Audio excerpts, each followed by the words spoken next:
So far we have seen different ways in which you can represent a switching function. We looked at the truth table, we looked at various algebraic forms like the sum of product, the product of sum and so on.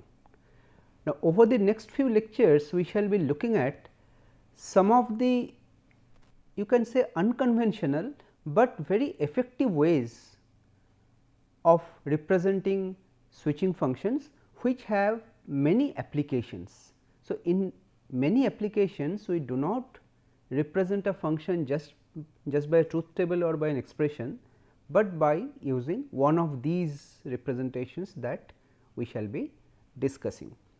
Now, the first such representation we shall be discussing is called binary decision diagram. So, this is the first part of our lecture. Let us try to understand first what is a binary decision diagram. So, as you can see from here, from this slide, binary decision diagram, in short we refer to as BDD, is essentially a data structure, we call it, a way to represent some information, to represent a switching function or a Boolean function. BDD is nothing but some kind of a graph. Now, for those of you who are not familiar with graph, let me give you a brief introduction to a graph. So, you see, when you refer to a graph essentially consists of a set of vertices and a set of edges. So, an example graph is, these are the vertices, typically they are represented by circles and there are edges. These edges can connect circles. Now, there are many applications where you can represent the information as a graph. Let us say the circles can indicate some cities or towns and these lines can indicate the roads that are connecting them, right.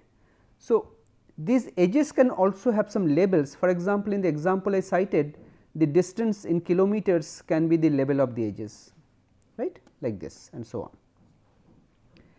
And there are some graphs where these edges can have directions, like some of the roads may be one way roads, right. So, you cannot drive in both directions. So, such a graph is called a directed graph. Now, there is another term which we use, is called an acyclic graph. See, a cycle in a graph means something like this. Suppose I have a graph. So, let us add directions to the edges. So, you see there is some kind of a cycle like this. There is a directed edge. If you consider these 4 edges together, starting from this vertex A, I can go to B, I can go to C, I can go to D, then I come back to A. This is a cycle. Now, an acyclic graph is one where there is no cycle, right. Now, a special type of a graph is called a tree, which is of course acyclic,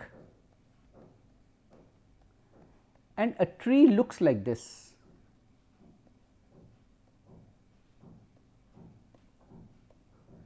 So, I am just giving an example of a tree.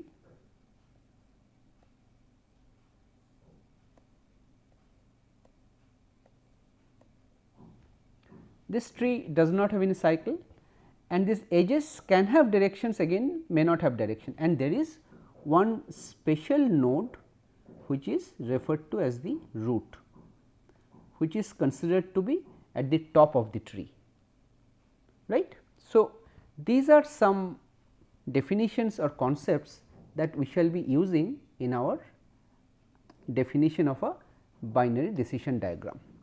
Now, let us see. Binary decision diagram is an acyclic graph, there are no cycles, the edges are directed. Well, we may not be showing the arrows in the diagrams, but as a matter of convention, so any edge that connects a node which is on the top to a node at the bottom will be assumed to have a direction like this, top to bottom, and there will be a special node which will be designated as rooted node. Now, the vertices can be of two types in a BDD. So, here we shall be seeing the example. Some vertices are called decision nodes, some vertices are called terminal nodes. Now, the terminal nodes are marked as 0 and 1. There is one terminal node called 0, there is one terminal node called 1. There can be several such. These are called 0 terminal and 1 terminal. They indicate the logic value 0 and the logic value 1. Talking about the decision node, a decision node looks like this.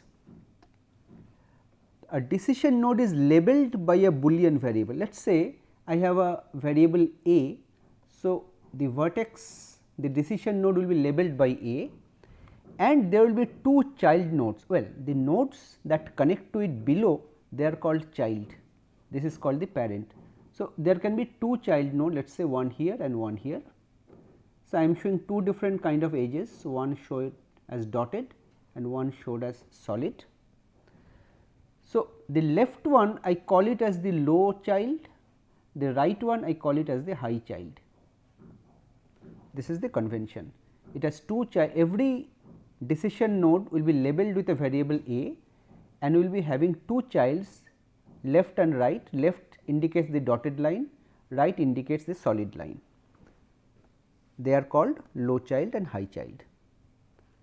And low child and high child actually indicates, so we will be going to the left direction whenever A is equal to 0 and we will be going to the right direction whenever A equal to 1.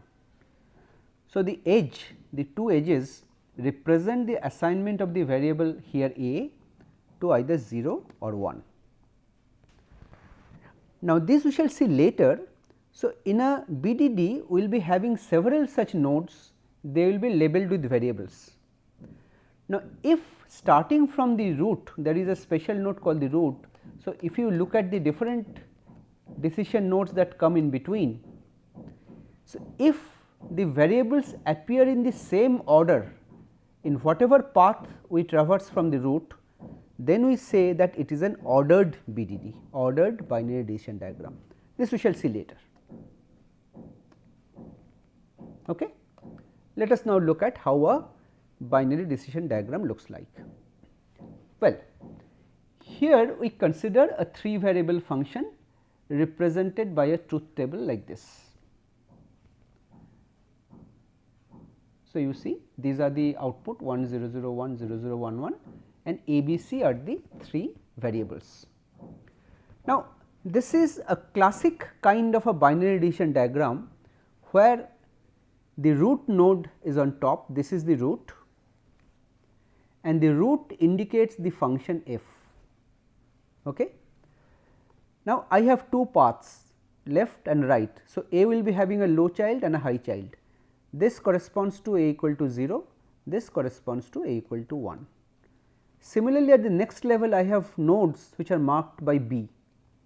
So, on the left this indicates B equal to 0, this indicates B equal to 1. This also is B equal to 0, B equal to 1, and similarly at the lowest level there are nodes marked C. Similarly, they will indicate the values of C equal to 0 and 1.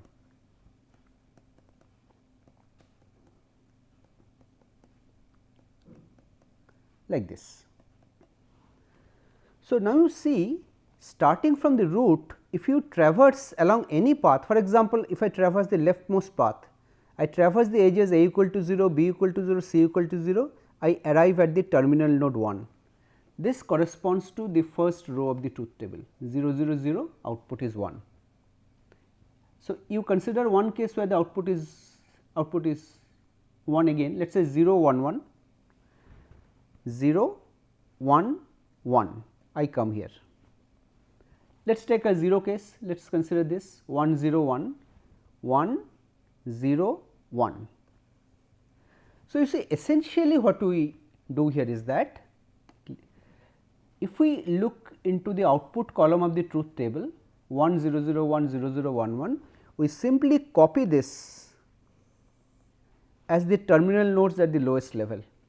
This will give us one representation for this function.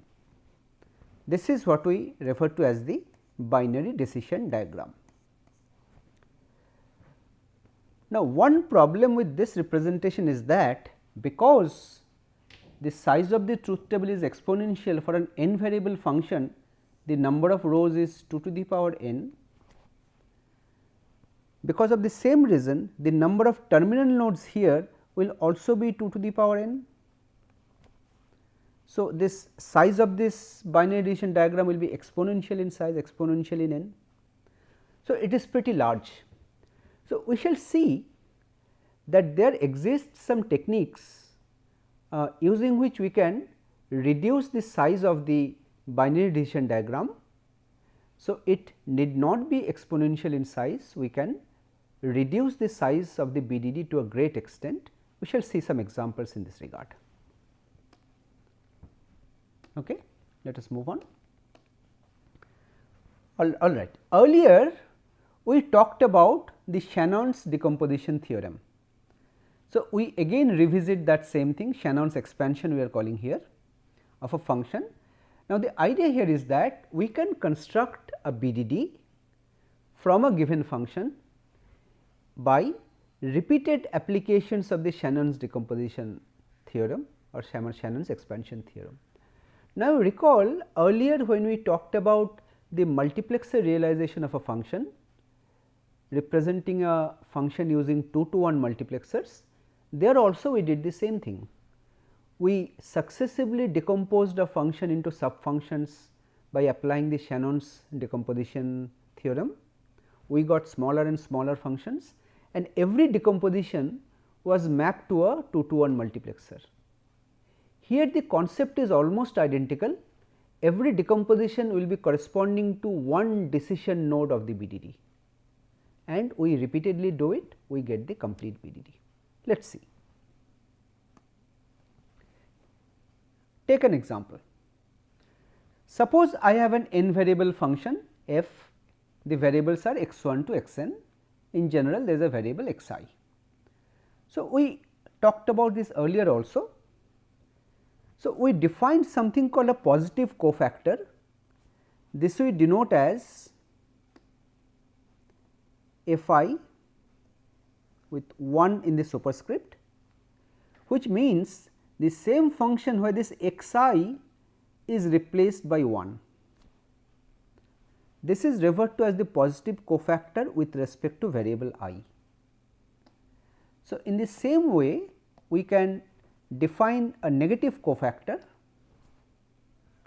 Negative cofactor is very similar, which is denoted by fi 0, where this variable xi is replaced by the constant value 0,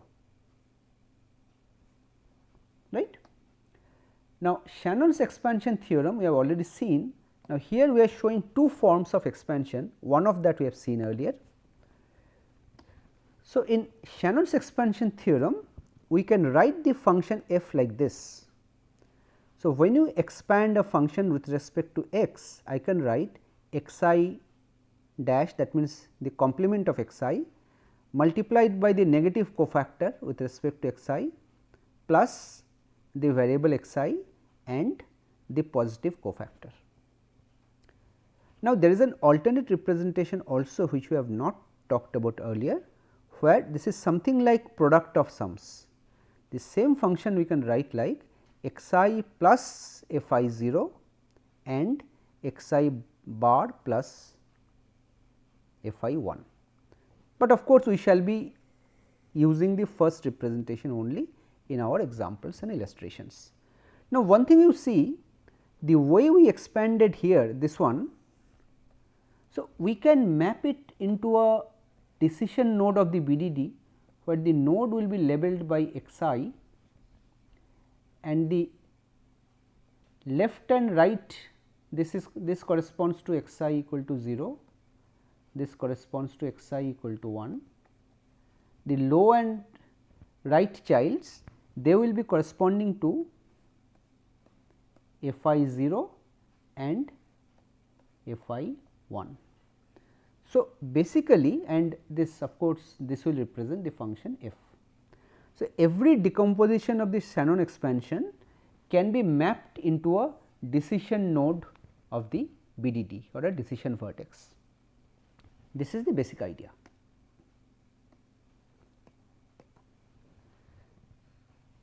So,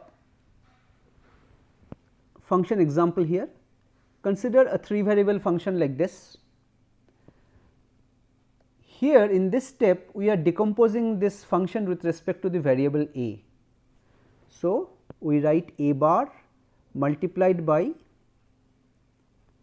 the negative cofactor, replace a by 0, you get b bar c bar and b c, plus a multiplied by the positive cofactor, replace a by 1, this becomes 0, c plus b c. Now, c plus b c can be simplified into only c, and this cannot be simplified any further. So, this decomposition, as I said, can be conceptually mapped into a decision node, where this node is labeled a, the low child refers to this function b bar c bar plus b c, and the right child refers to this function c. Okay. This is of course, the first step, and we repeatedly go through this. Next we will be doing, let us say, using variable b, next we will be doing using variable c, and so on. Let us see how we do it.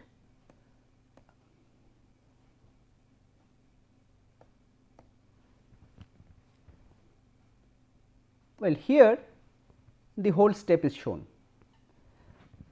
The first step we have already seen, this step we have already seen in the previous slide. So, where we have expanded the function with respect to variable a, and we have got two sub functions b bar c bar plus b c and only c. In the next step, let us suppose we are trying to expand with respect to b. So, this b bar c bar plus b c, if you do a Shannon expansion with respect to b, you do it in a similar way, b bar multiplied by the negative cofactor with respect to b, replace b with 0, this becomes 0, it becomes only c bar, and b multiplied by positive cofactor, replace b by 1, it becomes only c, right. Similarly, for this variable c, you do the same thing with respect to b, b bar multiplied by replace b by 0, there is no b, so it remains c, b into positive cofactor, replace b by 1, no b, so it remains c. And in the last step, you expand, you see now we have got 4 sub functions c bar, c, c and c bar. So, you see the size of the sub functions are getting smaller and smaller as we proceed. So, in the last step we expand by c, you see c bar can be written like this, c bar multiplied by the negative cofactor, replace c by 0, it becomes 1, plus c negative the positive cofactor, replace c by 1, c bar becomes 0, right. But if it is c, then c bar multiplied by replace c by 0, it is 0, c into replace c by 1, it is 1. So, in this way I get this. Now, you recall when you do the expansion here, I have shown a, b, c, I can do it in any order. I can first use b, then a, then c, or I can use first c, then a, then b, and so on. So, here I have illustrated only one particular order, the variable ordering is a, b, c. So, at the end I get some constants or terminals, you see 1 0 0 1 0 1 0 1, remember this 1 0 0 1 0 1 0 1. So, I can directly map this into a BDD like this 1 0 0 1 0 1 0 1. So, my order of expansion was first I used variable a, next level I used variable c, third level I used variable c, b and c, right. This is how we had carried out the expansion. Let us take another example, let us work this out. Suppose we have a function like this, a bar b c plus b bar c bar plus a c. Let us follow some particular order, not necessarily a b c. Let us say first we expand with respect to variable c, let us see. So, it will be the function will be c bar, the negative cofactor replace c by 0, this will become 0, it will be b bar or a, b bar or a, b bar or a plus c into replace c by 1, the last two will become 0, it will become only a bar b, a bar b. So, I have got two sub functions b bar plus a and a bar b. In the next step, let us expand with respect to a, let us say. So, this function if we expand with respect to a, this will be a bar into replace a by 0, it will be only b bar plus a into replace a by 1, this will be something plus 1, it will be 1, right. In the same way, if you expand this with respect to a, it will be a bar replace a by 0, so it will be only b plus a replace a by 1, this will be 0. So, now you have 4 sub functions b bar 1, b and 0. Now, we are left with b, okay. We will be expanding with respect to b. So, b bar can be expanded as b bar replace b by 0, this will be 1 plus b replace b by 1, this will be 0. And here we have a constant 1, okay. So, if you expand by b, b bar replace b by 0, there is no b, this remains 1 plus b into replace b by 1, it remains 1. And for b, it will be b bar replace b by 0, this will be 0 plus b replace b by 1, this will be 1. And for 0, this will be b bar into 0 plus b into 0. So, now we have 1 0 1 1 0 0 0 0. So, now our BDD will look like this. We will be having the root node c at the top level, this will represent the function f. At the next level, we will be having a and a. This will be the negative edge 0 and this is the positive edge. Next level we will be having b, b, b, b and b. So, this will be negative, this will be positive, this will be negative, this will be positive. And at the last level we will be having c, no not c, okay, c, a, b you have taken all. So, last level you have the terminal nodes. Okay. So, if you take the terminal nodes, so you have 1 and 0. So, you will be having 1 out here, 0 out here like this, then 1 and 1, 1 out here, 1 out here like this, 0 and 1, 0 out here, 1 out here and 0 0.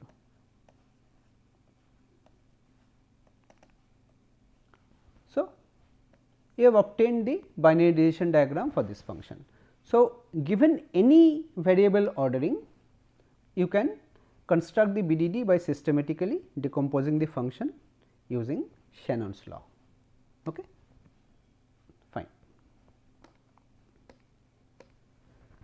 Now, let us talk about variable ordering.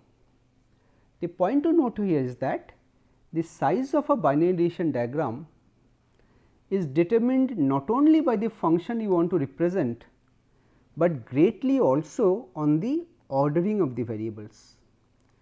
You see, in general, for most of the functions, BDD gives a very compact representation for a function. We shall see some examples later. But what we are trying to point out here is that the ordering of the variable plays a great role.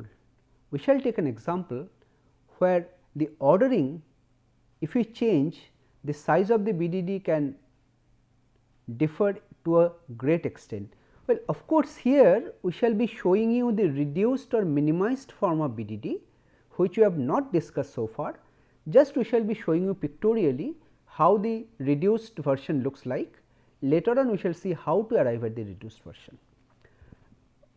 Let us see, let us take an example. We say that it can be proportional to the input variables, it can be proportional to the power of an input variable, it is called exponential. Let us take an example. This is a very classic example. Suppose I have a function which looks like this, where the variables are paired, the product terms are like this x 1 x 2 or x 3 x 4 or x 5 x 6 like this. So, if I use expansion, if I use variable orderings like this, first I choose the odd numbered variables x 1, x 3, x 5 and so on, then I choose the even number of variables, then it can be shown that I will be requiring exponential number of nodes in the reduced or minimum BDD representation.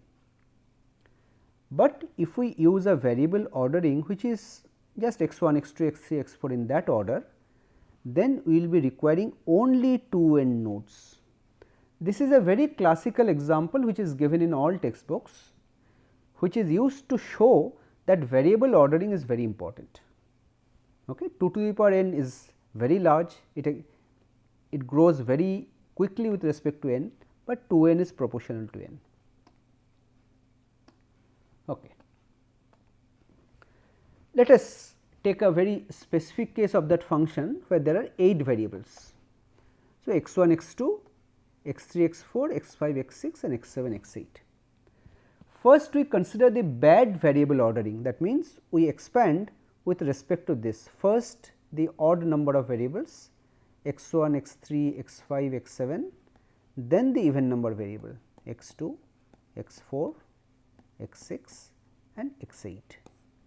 So, you see here the entire BDD is shown. Of course, this is not the conventional BDD, this is the reduced version of the BDD. So, we shall see later how to reduce a BDD in size. But the point to note is that you see there are large number of nodes in this representation. If you count how many 1, 2, 3, 4, 5, 6, 7, 8, 9, 10, 11, 12, 13, 14, 15, 16, 17, 18, 20, 23, 27, 29, 30 and 2 terminal nodes. Total 32 nodes are there in the BDD representation if you have a variable ordering like this, right. But this same function, if we use an alternate variable ordering, like here the same function we are using a variable ordering like this x 1, then x 2, then x 3, then x 4, then x 5, x 6, x 7 and x 8, then we have, you see, such a compact representation of the function, where the number of nodes are 1, 2, 3, 4, 5, 6, 7, 8, 9, 10, only 10 nodes are there. So, this is a very classic example which is used to illustrate that the ordering of the variable is very important, and most of the BDD generation and manipulation tools, they try to find out a very good ordering of the variables so as to minimize or reduce the size of the function.